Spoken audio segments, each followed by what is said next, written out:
अस्सलाम वालेकुम नाज़रीन। प्रोग्राम न्यूज़ टॉक में वहाँ के चौथा भलीकार पंहिंजे अॼु जे प्रोग्राम में पाण ॻाल्हि ॿोल कंदासीं अॼो की तारीख़ जो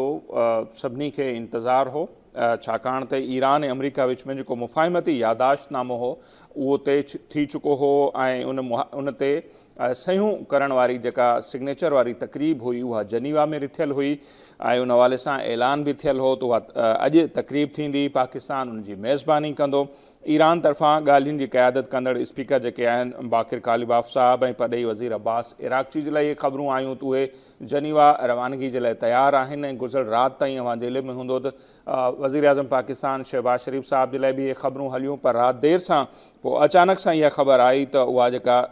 साइनिंग सेरेमनी चऊं या सहीहनि वारी जेका तक़रीब हुई जनीवा में रिथियल उहा मुलतवी कई वई। हाणे उहा छो मुलतवी थी आहे ऑफिशियली तौर ते अञा ताईं उनजा सबब न पिया ॿुधाया वञनि ऐं उहा तक़रीब ॿीहर थींदी न थींदी कॾहिं थींदी उन जे हवाले सां बि कुझु न पियो ॿुधायो वञे। सो उन जे करे खोड़ जेके ख़बरूं आहिनि उहे गर्दिश करे रहियूं आहिनि त उन जे पुठियां छा थी सघे थो, चाहे जेका इलेक्ट्रॉनिक सिग्नेचर थियूं आहिनि इहे ई इनफ आहिनि या अहिड़े क़िस्म जी का तक़रीब थींदी या लिबनान ते जेका कार्रवाई कई आहे इसराइल ऐं ताज़ो जेके इतला आहिनि त तक़रीबन 15-20 माण्हू मारिजी विया आहिनि या 4 इसराइली फ़ौजी मारजण जूं बि ख़बरूं आहिनि। उन जे करे ई सभु कुझु मुलतवी थियो आहे। असल सूरत हाल आहे छा उन ते पाण ॻाल्हाईंदासीं ऐं हीउ जेको मुआहिदो थियणु वञे पियो 60 ॾींहंनि जे अंदरि ॿुधायो वियो हो त मुकमल थींदो। 14 जेके उन जा नुक़्ता हींअर ताईं पब्लिक कया विया आहिनि उन्हनि जी केतिरी इंपॉर्टेंस आहे उनखे बि पाण सम्झण जी कोशिशि कंदासीं। प्रोफेसर इनाम भट्टी साहब जेके आहिनि उहे असां सां मौजूदु आहिनि, पाण कंहिं बि तारीफ़ जा मोहताज न आहिनि, इंटरनेशनल इशूज़ ते ॾाढो सुठो लिखनि बि था ॻाल्हाइनि बि था। प्रोफेसर साहब तमामु घणी महिरबानी साईं, ऐं असांखे वक़्तु ॾिनो।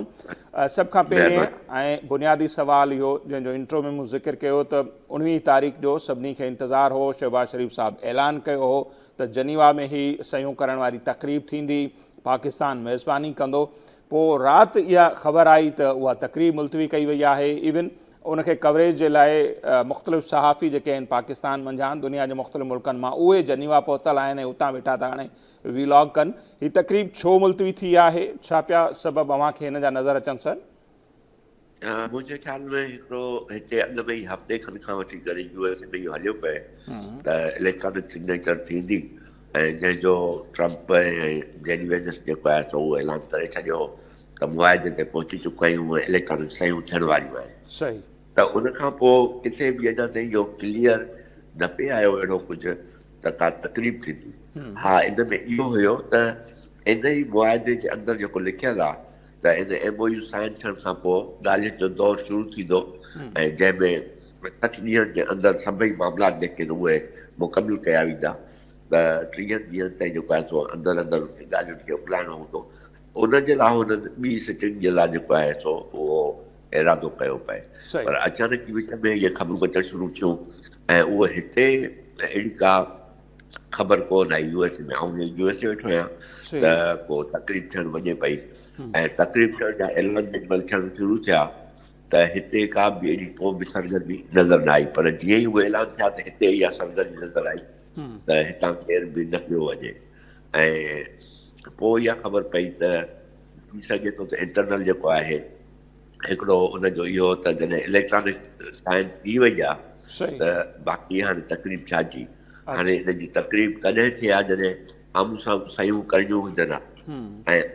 हाणे सिर्फ़ु इहो आहे त ॻाल्हियुनि जो उहो जेको दौरु शुरू थियणो आहे जंहिंमें इन्हनि नुक़्तनि ते हाणे तफ़सील सां अॻिते वञी करे मामलात खे जेको आहे खणी वञिणो आहे, उनजे करे जेको आहे सो इहा शइ पोइ हिते थी आहे। सो हिनखे हिते जी मीडिया या आऊं बि इन नज़र सां कोन थो ॾिसां त को हाणे मुआहिदो न थींदो या ॻाल्हियूं न थींदियूं। मुआहिदो सम्झो त हिकिड़ी अंडरस्टैंडिंग थी चुकी, ॻाल्हियूं हाणे थींदियूं। हाणे उन खे कहिड़े हंधि कहिड़ा कहिड़ा प्लेसिस चॉइस कनि था पिया जिते मुख़्तलिफ़ दौर थींदा रहंदा ऐं मुंहिंजो इहो अंदाज़ो आहे त हीअ ॻाल्हियूं हाणे कंहिं बि हिकिड़े हंधि न थींदियूं। इन जा मुख़्तलिफ़ जेके बि सिटिंग्स जंहिंजूं वेहकूं थींदियूं उहे मुख़्तलिफ़ मुल्कनि में मुख़्तलिफ़ हंधनि ते थींदियूं रहंदियूं ऐं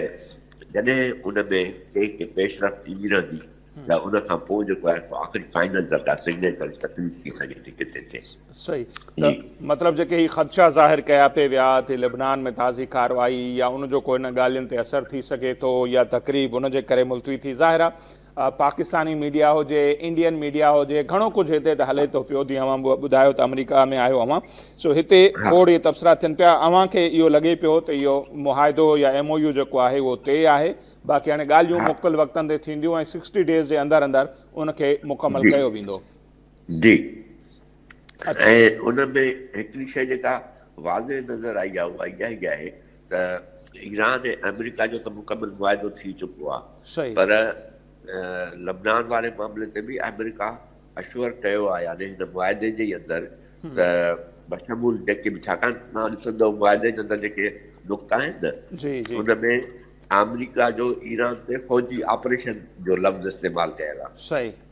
ठीकु आहे, ऐं बाक़ी ॿियनि हंधनि ते जेको आहे उनखे लफ़्ज़ जेको आहे सो जंग जे ख़ात्मे जे लाइ जेको आहे सो इस्तेमालु कयल आहे। त यानी अमेरिका जो फ़ौजी ऑपरेशन उहो मुकमल तरह ते बंदि थियो। हाणे अॻिते का बि कार्रवाई जेका आहे असां अमेरिका न कंदो, ऐं बाक़ी जेके मुआइदो जंग जे मसइलनि जे ख़ात्मे जे लाइ उहे ॿियनि मामलनि ते जेको आहे सो अॻिते थींदो, त उन में लबनान खां वठी करे उन ॿियनि सभिनी इलाइक़नि जो बि उन में आहे त उहे सभु बंदि कंदा। हाणे उन में हिकिड़ो इशू इहो अचे पियो त इज़राइल में इलेक्शन्स जेके थियणियूं आहिनि उन में हुनजी कोशिशि आहे नेतन्याहू जी त उहो कीअं पाण खे सेफ गार्ड करे, छाकाणि त उनखे इन मुआइदे में पंहिंजे लाइ हिकिड़ी जेका शिकस्त नज़र अचे थी। जेतोणीकि हिते अमेरिका में बि हिते वॾे खां वॾो बहस इहो आहे त जॾहिं ट्रम्प साहिबु चयो पियो त अनकंडीशनल जेको आहे सो सरेंडर करे ईरान, त पोइ जेको आहे ॻाल्हियूं थींदियूं। त हू त सभिनी नुक़्तनि ते ॻाल्हाए चवंदा त अनकंडीशनल सरेंडर आहे या मुकमिल तरह सां हिकिड़ियूं कंडीशन्स जेके हुननि जूं रखियल आहिनि उहे तव्हां क़बूल कयूं। त इन ई तरह सां जेका इज़राइल जी ख़्वाहिश हुई त हू पहिरियों दफ़ो हुनखे 40 सालनि में हिकिड़ो मौक़ो मिलियो आहे त ट्रम्प जे करे हुनखे जेको जीअं चए थो उहो ई हू अमल करे थो त हू इज़राइल ईरान खे मुकमिल तरह सां ख़तमु करे छॾे, उहा हुनजी ख़्वाहिश पूरी न थी। हाणे उनजे करे उते उनजी सूरत हाल इज़राइल में नेतन्याहू जी इंतिहाई जेका असां डिक्लाइनिंग आहे, ऐं उते ॿ ॿियूं पार्टियूं आहिनि जेके इलाही तेज़ी सां मथे अचनि पियूं। अॻूणो इसराइल जो जेको वज़ीर आज़म आहे लायर लापेद उनजो नालो ॿुधाइनि पिया, त उहो त चए थो जेसि ताईं नेतन्याहू जेकॾहिं आहे त न रुॻो अमेरिका पर जेके मग़रिबी मुल्क आहिनि उन्हनि सां असांजा रिलेशन ख़राब थींदा, उन करे जेतिरो जल्दी थी सघे नेतन्याहू जी हुकूमत जो ख़ात्मो अचणु खपे। इहा इसराइल जी जेका अपोज़िशन पार्टी आहे इहा लीडर उनजो मुतालबो आहे। JD Vance सां बयान अमी ॾिसो पिया जंहिंमें हू लिबनान अमलनि जी मज़म्मत बि कनि पिया, ऐं इहो बि चवनि पिया त अमरीकी हथियारनि जे करे ई इसराइल महफ़ूज़ आहे। सो सख़्तु तनक़ीद अमेरिका बि करे पियो, इसराइल जे अंदरां बि थिए पई, त उन जा के असर थींदा ईंदड़ इलेक्शन ते नेतन्याहू जी जी बिल्कुलु। हींअर उते जी जेका रेटिंग अचे पई उन में इहो अंदाज़ो कयो पियो वञे त ईंदड़ वक़्त में इहा अपोज़िशन पार्टी ऐं ॿी हिकिड़ी पार्टी आहे उहा गॾिजी करे हुकूमत ठाहे सघंदा ऐं हुननि जी बल्कि इहो बि आयो पए त हिन वक़्तु बि जेकॾहिं उहे पाण में गॾिजी वञनि त कंहिं तरह सां हुकूमत खे जेको आहे सो लोॾाए सघनि था, पर हू हिन इंतज़ार में नयूं इलेक्शन्स जेके थियनि त उन में नेतन्याहू खे मुकमिल तरह ते हू आउट कनि। हाणे इहा शइ जेका आहे उन में हिकिड़ो पासो उन पासे वारो जेको आहे त हाणे उहो प्रेशर जेको इज़राइल जो हूंदो नेतन्याहू पाण खे सेफ गार्ड करण लाइ केतिरो उन ते वधीक रिएक्शन थो करे या बैकफुट ते थो वञे, पर अमेरिका जे इन सभिनी बयाननि खां पोइ ऐं इरादनि खां पोइ मूंखे लॻे थो त नेतन्याहू खे बैकफुट ते वञिणो पवंदो, छाकाणि ॿियो को रस्तो आहे कोन। हुनजी सॼी जेका जंग जो पुठियां बैक सपोर्ट जेका आहे उहा अमेरिका आहे। जॾहिं अमेरिका वरी मां हथु कढी वेंदो त इज़राइल अकेले तौर ते मां नथो सम्झां त ईरान सां बि विढ़ंदो ऐं लबनान ते बि जेको आहे सो कंटिन्यू पंहिंजी जेका आहे साउ कंदो। त हाणे उनखे जॾहिं ॻाल्हियुनि जो ॿियो दौरु शुरू थींदो, छाकाणि त मुंहिंजे ख़्याल में हिननि जेके 14 नुक़्ता आहिनि उन में इहो बि आहे त जॾहिं ॻाल्हियुनि जो दौरु शुरू थींदो त उन में हिकिड़ो त मुकमिल तरह ते जेका स्ट्रेट ऑफ हॉर्मुज़ आहे उहो खुली चुको हूंदो, जंहिंमें अमेरिका बि पंहिंजो जेको आहे सो पाण खे पोइ ते खणी वेंदो, उन्हनि जूं फ़ौजूं वग़ैरह जेके आहिनि उहे ईरान बि जेको आहे सो पंहिंजो सॼो उनखे ओपन करे छॾींदो। पर उन में बि हिकिड़ो आहे त 30 ॾींहंनि जे अंदरि जेका आहे सा उहा शइ कई वेंदी ऐं उन खां पोइ वरी ईरान जेको आहे ओमान सां गॾिजी करे पंहिंजो के बि जेको आहे सो ख़िदमतूं अंजाम ॾियण जे लाइ के कानून तरीक़े कार जेको आहे सो उहो ठाहे सघे थो। हाणे ॾिसो इन में ख़ुदि जेको आहे माना इहो थियो त ईरान खे हिकिड़ी जेका आहे इहा सबक़त मिली त हू बिल्कुलु जेकॾहिं चाहे त ओमान सां गॾिजी करे उते कंहिं बि क़िस्म जो जेको आहे सो टैक्स वग़ैरह टैक्स लागू करे या उनखे नालो कहिड़ो बि ॾियनि उनखे जेको आहे सो जीअं चइबो आहे न राहदारी जेका आहे उहा राहदारी ॾेखारण जे लाइ अॻियां रहनुमाई करण जे लाइ पोइ उनजी जेका आहे सा फीस वसूल कनि या छा बि कनि पर इन क़िस्म जी उहा शइ ज़रूरु थींदी जंहिं ते एग्री बि करे चुका आहिनि त आउं सम्झां थो त उनजी शुरूआति तॾहिं थींदी जॾहिं हीअ मुकमिल जंगबंदी जेका आहे न ॿियनि हंधनि ते बि त तंहिंजे करे मां सम्झां थो हीअ जेका सयुनि जी जेका तक़रीब जे लाइ हिन चयो पए पर हक़ीक़त में उहो ॻाल्हियुनि जो दौरु शुरू थियण वारो जेको उहो डिले थियो आहे त उन मुकमिल जॾहिं इहे शयूं अमल पैरा थियणु शुरू थींदियूं त उन खां पोइ जेको आहे सो इन ते वधीक अॻिते हू वधी सघंदा तंहिंजे करे मुंहिंजे ख़्याल में इहा शइ डिले थी आहे जी ठीकु अच्छा प्रोफेसर साहिबु हाणे जेकॾहिं अचूं पाण इन ते त हाणे जॾहिं 28 पाण फेबरवरी ते ॾिसूं था ईरान ते हमिलो थियो मुख़्तलिफ़ दावा साम्हूं आया ट्रम्प साहिब जे तरफ़ां इसराइल जे तरफ़ां त हिकिड़ो त रिजीम चेंज कंदासीं उतां जे जेके एटमी उनजी सलाहियत आहे उनखे ख़तमु कंदासीं इवन तेल जे ज़ख़ीरनि ते कब्ज़े जूं ॻाल्हियूं बि थियूं हुयूं अहिड़ो कुझु त हड़ हासिलु उतां थी न सघियो न को अमेरिका खे न को इसराइल खे त हाणे रिजीम चेंज जूं ॻाल्हियूं इसराइल में थियनि पियूं इवन अमेरिका में थियनि पियूं जेका मिड टर्म इलेक्शन आहे त जेका फेस सेविंग ट्रम्प साहिब बि चाही पिए जेकॾहिं पाण उन ते अचूं उहा उनखे मिली आहे हिन डील में या 2015 वारी डील ऐं हिन डील जा जेके नुक़्ता अव्हां बि मूंसां बि शेयर कया या हलनि पिया केतिरा मुख़्तलिफ़ आहिनि अव्हांजे ख़्याल में त ॻाल्हि वरी बि उहा ई आहे त छा हड़ हासिलु थियो इसराइल खे अमेरिका खे लफ़्ज़नि जी हेर फेर सां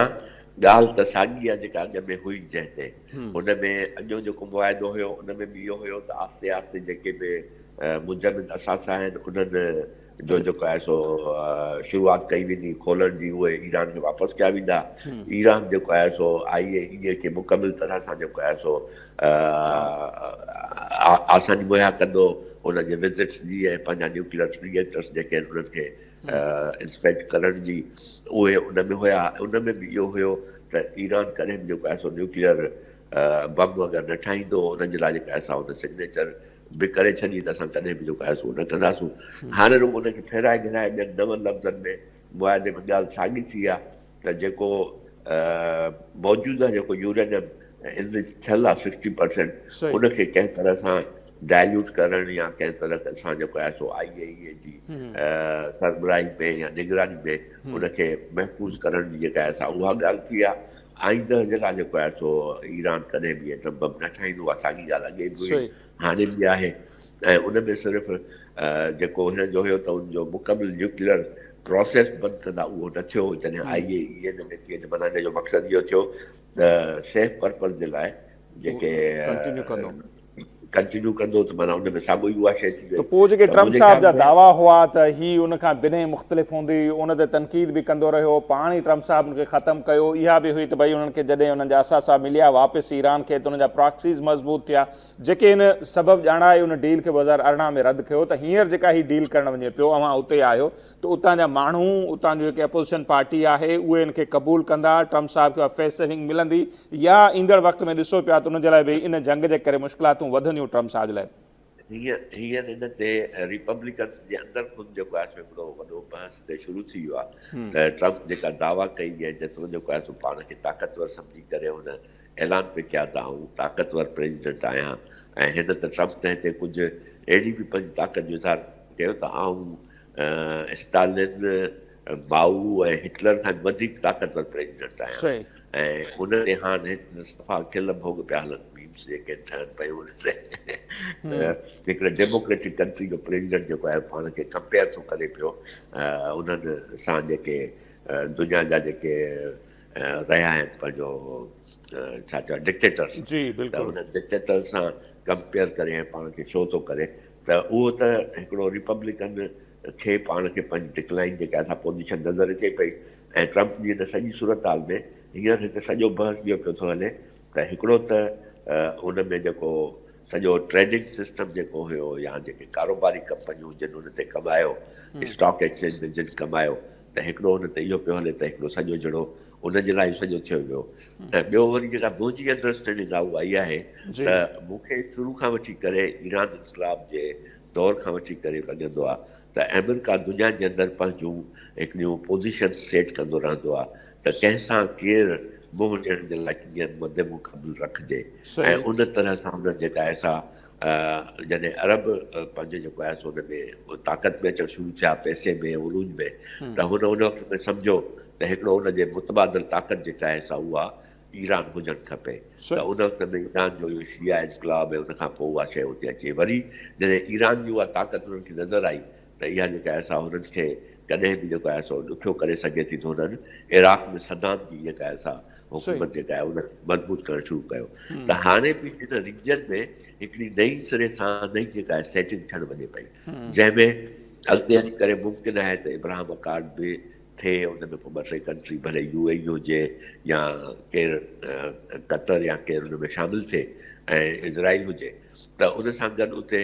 इन क़िस्म जो वरी जेको आहे सो हाणे सम्झो त ईरान वरी हिकिड़ो ताक़तवर थी करे उभरंदो जॾहिं ईंदड़ 60 ॾींहंनि खां पोइ इहो मुआइदो हिकिड़े साइन में हलियो वेंदो ऐं उन मुआइदे में इहो शामिलु हूंदो त ईरान तां मुकमिल पाबंदियूं ख़तमु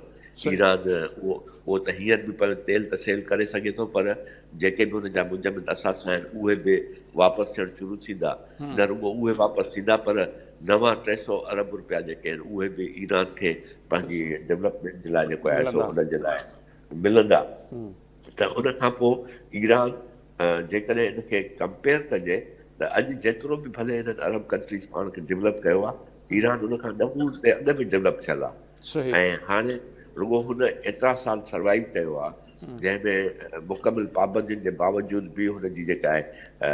तरक़ी या जेके बि शयूं आहिनि उहो साइंस एंड टेक्नोलॉजी खां वठी करे पंहिंजे इंफ्रास्ट्रक्चर ऐं लोकल जेका सोशल डेवलपमेंट आहे उन में बि हू पंहिंजो कंट्रीब्यूट कंदा रहिया आहिनि सवाइ हिनजे त उते जेका ख़रीद जी कुवत आहे उहा घटि आहे पैसे जी वैल्यू घटि आहे पर लिविंग स्टैंडर्ड जेका लाइफ आहे उहा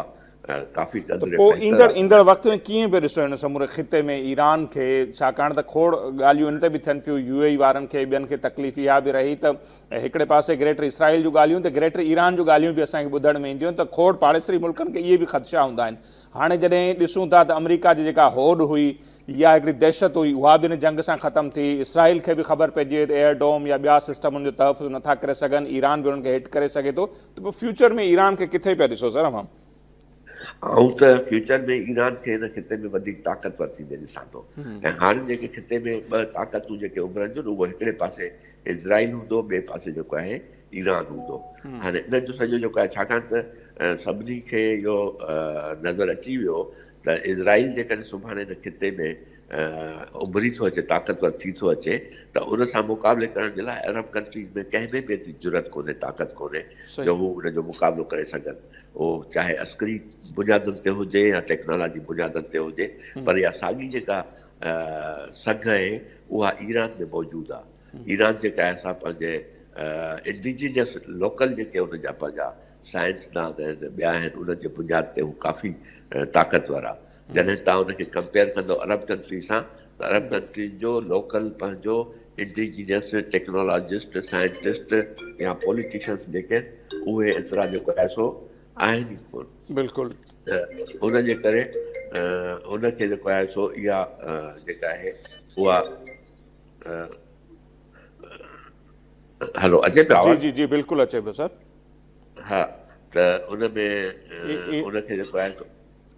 उनखे जेको आहे ईरान खे इहा सबक़त हासिलु आहे थोरी बि जेको उनखे सपोर्ट थी त उहो जेको आहे सो वधीक तेज़ी सां उभरी हिन खिते में पंहिंजी जेको आहे सो अॻुवानी करे सघे थो ऐं जंहिंमें मूंखे थी थो लॻे त कुझु मुल्क जेके आहिनि ईरान सां अलाइनमेंट में बि अची वेंदा जीअं हींअर जेकॾहिं स्टेट ऑफ होर्मुज़ ते ओमान जेॾी महिल जेकॾहिं अची वियो एग्रीमेंट में त ओमान खां पोइ मूंखे लॻे थो कतर बि आसानी सां हुन सां जेको आहे सो मुआइदे में अची वेंदो जॾहिं कतर अची वियो उन खां पोइ 2 कंट्रीज़ जेॾी महिल हुन सां अची विया त पोइ जेके नंढा मुल्क आहिनि बहरेन वग़ैरह जेको आहे उहे यमन त हूअं ई जेको आहे सो हुननि सां अधु त जहिड़ो हुसन जे करे जेको आहे सो ईरान जो सपोर्टर आहे त उहे त इहे 3-4 कंट्रीज़ त आसानी सां ईरान जे जेको आहे सो असर में अची सघनि था अॻे जेको प्रॉक्सीज़ वारो ईरान शुरू कयो सिस्टम हाणे उहो पॉलिटिकल जेको आहे सो अलाइनमेंट जे ज़रिए ईरान सेट करणु शुरू कंदो मतिलबु इहा मुंहिंजी एनालिसिस आहे त हाणे हू प्रॉक्सीज़ जे बजाए पंहिंजी जेका Political. संघ आहे उहा पॉलिटिकल ऐं डिप्लोमेटिक जेका अलाइनमेंट थींदी आहे जंहिंमें वेझा मुल्क हिक ॿिए सां कीअं इतिहाद कनि था, कीअं एग्रीमेंट्स कहिड़ा कहिड़ा कनि था, उन्हनि बुनियादनि ते कमु करणु शुरू कंदो। जी ठीकु प्रोफेसर साहब, तमामु घणी महिरबानी सर, तव्हां असां लाइ वक़्तु कढियो। नाज़रीन, प्रोफेसर इनाम भट्टी साहब, उन्हनि जो तजियो मुंहिंजे साम्हूं आहे ऐं सभु ज़ाहिर इहा ई ॻाल्हि कनि पिया त हिन जंग में जेकॾहिं कंहिं विञायो आहे त उहो अमेरिका विञायो आहे, इसराइल विञायो आहे। अमेरिका जो जेको अमेरिका जी जेका होड़ हुई या जेका दहशत हुई इन जंग खां पहिरियों ताईं पाण जेकॾहिं ॾिसूं त उहा ख़तमु थी आहे। ख़ासि तौर ते मिडल ईस्ट में जेके हुन जा फ़ौजी अॾा हुआ जन मुल्कनि में, जितां खां उन्हनि खे पैसो बि मिलियो पिए ऐं घणी सीड़पकारी बि अरब मुल्क जेको आहे अमेरिका में कंदा हुआ, उन्हनि ताईं इहो राज़ खुलियो त अमेरिका उन्हनि जो दिफ़ा नथो करे सघे। इसराइल जंहिंजे लाइ इहो चयो पियो त अनटचेबल आहे या उनजो एयरडोम सिस्टम फलाणो उहो एतिरो आहे जो उते को बि मिज़ाइल जेको आहे सो नथो हिट करे सघे, उहा शइ बि ख़तमु थी वई। हाणे ॿिन्ही मुल्कनि जे विच में तमामु घणी डिबेट हले पई त नेठि इन जंग में उन्हनि मुल्कनि छा हासिलु कयो, अरबें डॉलर्स बि लॻाया, उन्हनि जो नुक़सान बि थी वियो ऐं हाणे त सिधी तौर ते इहो ॿुधाए पियो त ईरान ई इन जंग जो जेको आहे सो फातह आहे। फ्यूचर में ईरान खे उनजा कहिड़ा फ़ाइदा थींदा या वधीक कहिड़ा नवां इतिहाद इन समूरे ख़िते में ठही सघनि था, उन ते पाण ॻाल्हि ॿोल कंदासीं मुख़्तसिर ब्रेक खां पोइ।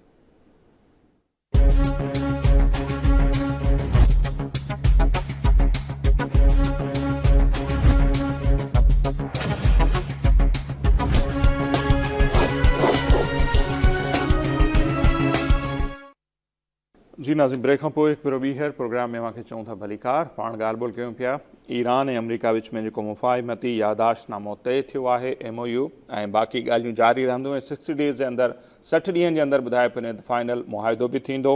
ऐं पाकिस्तान में इहे ख़बरूं हलियूं, वॾे पैमाने ते हलियूं त का जनीवा में तक़रीब थींदी, अॼोकी तारीख़ ते थींदी, पाकिस्तान मेज़बानी कंदो, वफ़दनि जे लाइ बि ॿुधायो पियो वियो त वज़ीर आज़म सां गॾु केरु केरु जनीवा वेंदो। अचानक सां वरी ख़बर आई तहिड़ी का तक़रीब कोन्हे। सो शुरूआति हितां खां ई कंदासीं। जुनैद अंसारी साहब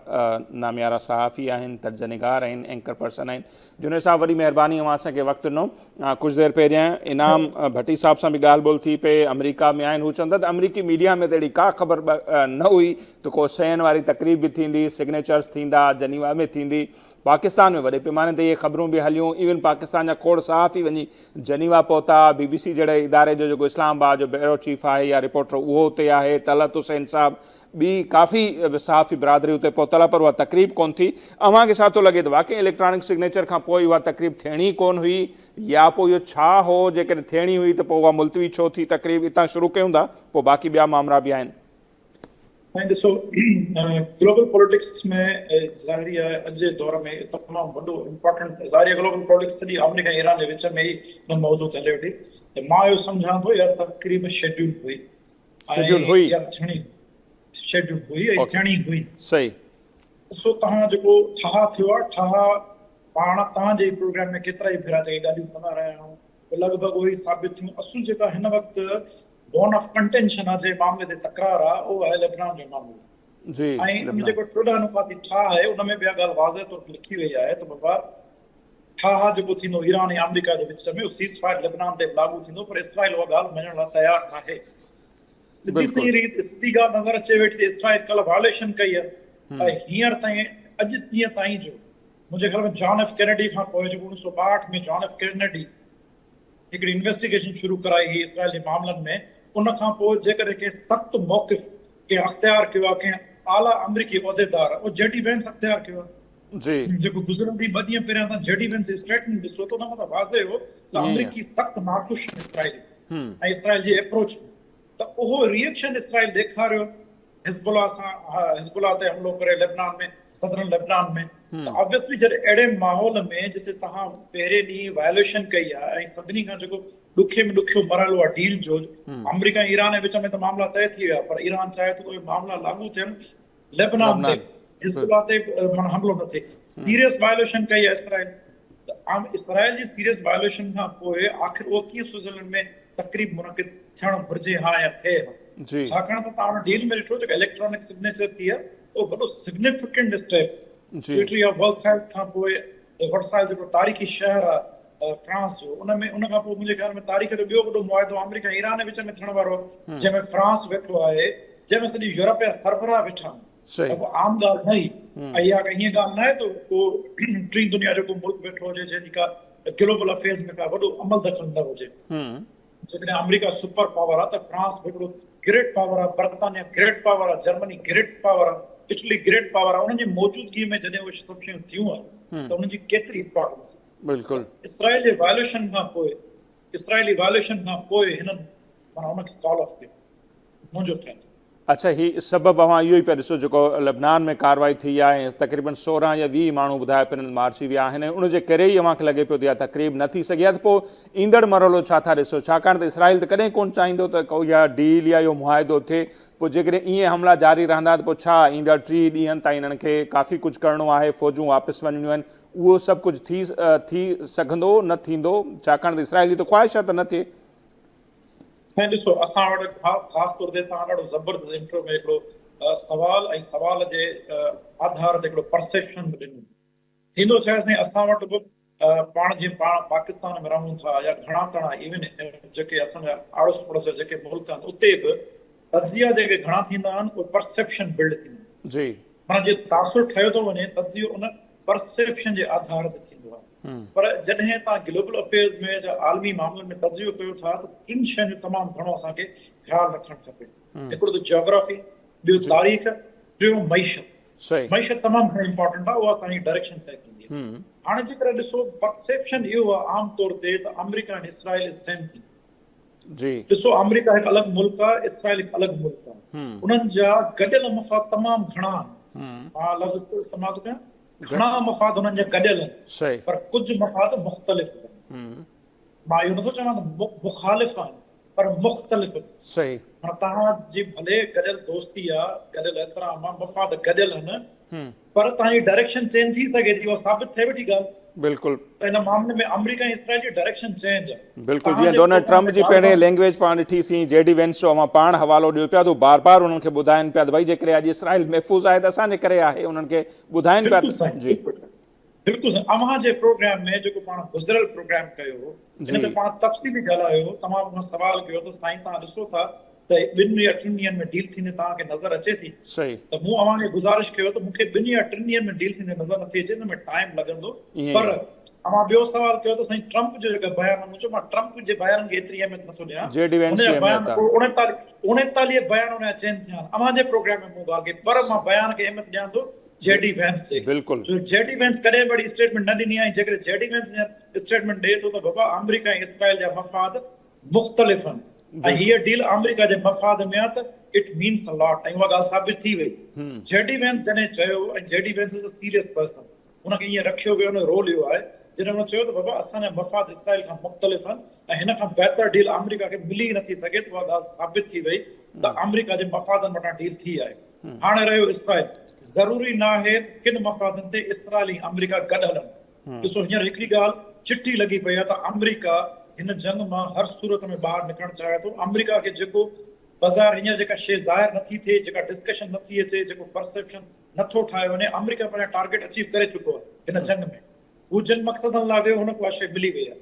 ऐं मुंहिंजे ख़्याल में ईराननि खे बि जेके मक़सद माणा उहे माणे चुका आहिनि। त अमेरिका ऐं Iran is very much on board to grow their working relationship. तव्हां सम्झो था न, वर्किंग रिलेशनशिप ॿिनि मुल्कनि में अहम हूंदो आहे। त अमरीकी ऐं ईरानी हिन ॻाल्हि ते एग्री आहिनि त फ्यूचर में असां पंहिंजी वर्किंग रिलेशनशिप वधाईंदासीं। पर इसराइल कतई तौर इन शइ सां राज़ी न आहे, छाकाणि त इसराइल इन ख़्याल जो आहे त जेकॾहिं अमेरिका ऐं ईरान जा मफ़ाद गॾजनि था ऐं ग्रो थियनि था ऐं स्टेबिलिटी अचे थी, त पोइ हुननि जे वजूद ते सवाल उथी थो वञे। सही, त पोइ ही कीअं पंहिंजो वजूद जस्टिफाई कंदा? हिननि खे त जंग खपे, हिननि खे बहरान घुर्जे हिते खिते में।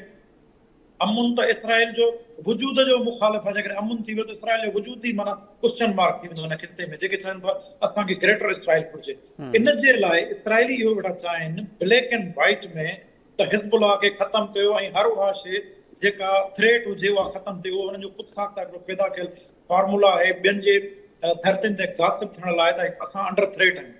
पर अमेरिका ईअं नथो सोचे। अमेरिका ग्लोबल सुपर पावर आहे। तव्हां हिकिड़ो बयान ॿुधो हूंदो इसराइली वज़ीर जो, त असांजी सिक्योरिटी खे थ्रेट आहे। असां दुनिया जी तेल जी मंडियुनि ऐं फॉरेन फॉरेक्स जी स्टॉक एक्सचेंज खे ॾिसी पॉलिसी न ठाहींदासीं। इहो डायरेक्ट हिट हो अमेरिका ते। तव्हां तेल जे मंडियुनि में जेकॾहिं तेल अघु हेठि मथे थियनि था या स्टॉक एक्सचेंज में मंडीअ जो हेठां ई मथां ई अचे थी त तव्हां ग्लोबल मार्केट खे ॾिसो था, छाकाणि अमेरिका ग्लोबल सुपर पावर आहे, को नंढो खिते जो मुल्क न आहे जो हुनखे उहा शइ सिर्फ़ु ॾिसणी हूंदी। उहो वक़्ती तौर ते ईरान सां टकरियो, हुन नुक़सान कयो, दुनिया में तारीख़ भरी पई आहे, दुनिया जूं वॾियूं ताक़तूं वक़्ती तौर टकरजंदियूं आहिनि, वरी ठही हलंदियूं आहिनि, पर जेके नंढा यूनिट हूंदा आहिनि उहो पंहिंजो सर्वाइवल झेड़े में ॻोल्हींदा आहिनि, छाजे करे उहे इनसिक्योर हूंदा आहिनि। त इसराइल जी अप्रोच इंटायरली डिफरेंट आहे। ऐं हींअर वाज़े नज़र अचे वेठो जेडी वेंस न रुॻो ट्रम्प बि कावड़ियल, छो त ट्रम्प खे इहा परवाह आहे त अॻिते मुंहिंजो जेको पॉलिटिकल फ्यूचर आहे उहो स्टेक ते लॻल आहे। इवन जेके इसराइल जो अपोजिशन जूं पार्टियूं आहिनि उहे काफ़ी कावड़ियल आहिनि। हाणे बार बार उतां डिमांड इहा पए त जेकॾहिं नेतन्याहू घणो अरसो रहियो त न रुॻो अमेरिका पर मग़रबी दुनिया सां बि जेके असांजा सफ़ारती रिलेशन उहे ॾींहों ॾींहुं ख़राब पिया थींदा आहिनि, त इसराइल जे अंदरि बि तमामु घणी हिकिड़ी मुखालफ़त नज़र अचे पई। जी जी साईं, फ्रांस ऐं बर्तानिया ॾिसो, अमेरिका जा जेके वॾे में वॾा इतिहादी आहिनि न उहे फ्रांस ऐं बर्तानिया जी। गॾियल क़ौमुनि जी जेका असांजी सिक्योरिटी काउंसिल आहे उन में 5 मुस्तक़िल मेंबर आहिनि, अमेरिका, बर्तानिया, फ्रांस, रूस ऐं चीन। रूस ऐं चीन त माना ज़ाहिर आहे अमेरिका जे वन पेज ते त न आहिनि न, मुखालिफ़ बि न आहिनि त उन वन पेज ते न आहिनि। साॼो ऐं खाॿो फ्रांस ऐं बर्तानिया, साॼे पासे फ्रांस उन जी ताक़त आहे, खाॿे पासे बर्तानिया ताक़त आहे, ऐं इन्हनि ॿिन्ही यूरोप जे वॾियुनि ताक़तुनि अमेरिका खे वाज़ह तौर चई छॾियो enough is enough, enough is enough, माना इसराइल जेको कुझु कयो आहे काफ़ी आहे, इन खां वधीक उहो तमामु वॾो बहरान पैदा थींदो। पर हाणे इसराइल उन ॻाल्हि तां मुड़ण लाइ तयारु न आहे। इसराइल चाहे थो त सदरन लेबनान आहे, लेबनान टोटल 11,000 चौरस किलोमीटर जो मुल्क आहे, आखिरी पट्टी आहे जंहिं ते 3 खां 4,000 स्क्वायर किलोमीटर जी एरिया आहे जिते इसराइल काबिज़ थियणु चाहे थो। हाणे अमरीकी बिल्कुलु ईअं त कतई कोन कंदा, छाकाणि तव्हांखे इहा ॻाल्हि सम्झणु घुरिजे त लेबनान में ख़ुदि जेका हुकूमत मुस्लमाननि जी न आहे, उते हिकिड़ो गॾियल मज़हबी मुल्क आहे जिते मेजॉरिटी ईसाईयत जी बि आहे। हींअर हिकिड़ो ईसाई आहे उते जेको वज़ीर आज़म आहे, त उहो लेबनान ख़ुदि त थ्रेट न आहे न ग्लोबल पावर्स लाइ, न अमेरिका लाइ थ्रेट आहे, न कंहिं ॿिए मुल्क लाइ थ्रेट आहे। हीअ त उरस दोराई आहे इसराइल जी, जेका घणी रीत अमेरिका ख़ुदि बर्दाश्त न कंदो, छाजे करे उन सां अमेरिका जी ख़ुदि स्ट्रेटेजिक डिज़ाइन ते सवाल उथी सघे थो। ठीकु। अच्छा, हाणे पोइ जेकॾहिं अचूं जे तनाज़ुर में पाण ॻाल्हायूं पिया, हीअ जंग हाणे ख़त्मे न वञे पई, ज़ाहिर आहे 60 ॾींहं अहम आहिनि ऐं MOU ते बि इतफ़ाक़ थी वियो आहे, त पोइ जेके नारा हाणी ट्रम्प साहब उते आयो, नेतन्याहू आयो, रिजीम चेंज कंदासीं, तव्हांजे तेल जे ज़ख़ीरनि ते कब्ज़ो कंदासीं, गॾोगॾु उनजी एटमी सलाहियत खे ख़तमु कंदासीं, छा हासिलु कयो ॿिन्ही? रिजीम चेंज जूं ॻाल्हियूं हाणे इसराइल में पियूं थियनि, ट्रम्प साहब खे ॾिसूं था बैकलैश कहिड़ो ईंदो इन मुआदे जो, उते उन्हनि जे लाइ ख़तरा बज़ाहिर नज़र अचनि पिया मिड टर्म इलेक्शन में, त कीअं था ॾिसो ईंदड़ ॾींहंनि में इन्हनि जी पोज़ीशन ऐं जेका खिते में चौधराहट हुई उन ते वॾो क्वेश्चन मार्क हाणे अरब मुल्कनि में, त भई उन्हनि जो दिफ़ा न करे सघियो त पोइ उन्हनि अॾनि जो जवाज़ छा रहंदो? जी साईं, तव्हांजो अहम ऐं वैलिड सुवाल आहे ऐं पाण केतिरा ई भेरा हिन सुवाल जो गहरो तजियो करे चुका आहियूं, ॻाल्हाईंदा रहिया आहियूं, अॼु बि सुवाल उहो ई आहे। हाणे जेकर बज़ाहिर पाण ॾिसूं ऐं पाण जे उनखे जाइज़ो वठूं न पॉइंट बाय पॉइंट, त रिजीम चेंज बज़ाहिर जेका ही चाहिनि पिया त इहो सॼो रिजीम थियोक्रेटिक सेटअप आहे ईरान जे अंदरि, उहो चेंज थियणु घुरिजे, बज़ाहिर त न थियो आहे, न थी सघियो। हिननि चाहियो त ईरान न्यूक्लियर पावर न थींदो, ऐं इहो मां तव्हांजे प्रोग्राम में गुज़िरियल में ॻाल्हि करे चुको आहियां, अमेरिका खे सिर्फ़ु फेस सेविंग खपे पई। 2015 में एग्री थी वियो ईरान असांखे एटम बम हाणे ठाहिणो, इहा का मां अहिड़ी अनहोनी ॻाल्हि ई न हुई जंहिं ते डिस्कशन पॉइंट, इहो सिर्फ़ु उज़ुर हो, ऐं इन उज़ुर जे करे जंग में घिड़िया, इन उज़ुर जे करे फेस सेविंग वठी जंग मां ॿाहिरि आया।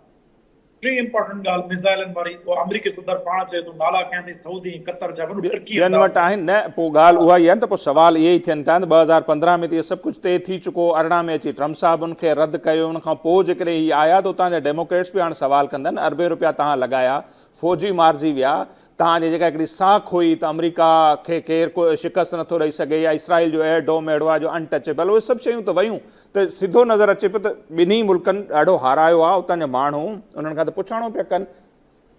जी साईं, मुंहिंजे ख्याल में अमेरिका जेको हिते हासिल कयो आहे, मां बेसिकली अगेन मां चवां पियो जियोग्राफी, तारीख़ ऐं मईशत जे आधार ते ॻाल्हि कयां पियो।